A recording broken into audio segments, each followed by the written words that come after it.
8वें वेतन आयोग को लेकर बुधवार को नेशनल काउंसिल जेसीएम की ड्राफ्टिंग कमेटी की अहम बैठक हुई, जिसमें स्टाफ साइड के नेता शामिल हुए और सरकार को सौंपे जाने वाले मेमोरेंडम को अंतिम रूप देने पर चर्चा की गई। रेलवे कर्मचारियों की सबसे बड़ी यूनियन एआईआरएफ के जनरल सेक्रेटरी और स्टाफ साइड के नेता शिव गोपाल मिश्रा ने बताया कि बैठक में कई अहम मुद्दों पर विस्तार से मंथन हुआ। उन्होंने बताया कि मीटिंग में खासतौर पर फिटमेंट फैक्टर कितना होना चाहिए, न्यूनतम वेतन क्या तय किया जाए, यूनिट की संख्या कितनी हो, कौन कौन से अलाउंसेस शामिल किए जाएं और नया वेतन पैटर्न कैसा हो, इन सभी बिंदुओं पर चर्चा हुई। इसके अलावा 8वें वेतन आयोग से जुड़े 18 प्रमुख सवालों पर भी विचार विमर्श किया गया। हालांकि उन्होंने साफ किया कि करीब 2 घंटे तक चली इस मीटिंग में चर्चा भी पूरी नहीं हुई है।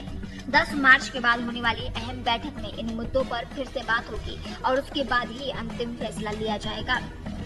वहीं all India NPS employees federation के राष्ट्रीय अध्यक्ष डॉक्टर मनजीत सिंह पटेल ने बड़ा मुद्दा उठाया।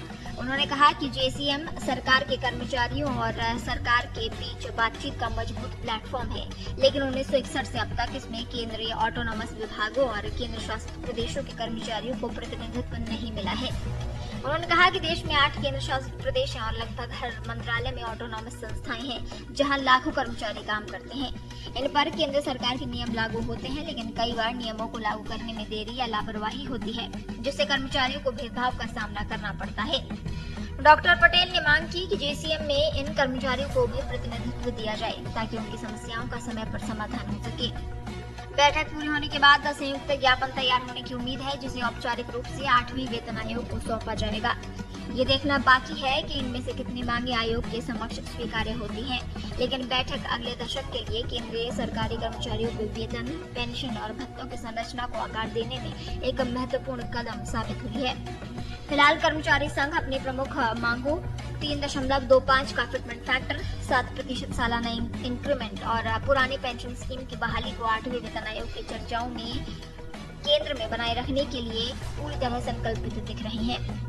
इसमें फिटमेंट फैक्टर को 3.25 करने की मांग के अलावा सालाना इंक्रीमेंट 7% तक तय करने, ओपीएस या ओल्ड पेंशन स्कीम फिर से लागू करने और रिटायरमेंट पर एनकैश्ड लीव को 300 से बढ़ाकर 400 करने जैसी प्रमुख मांगे शामिल हैं।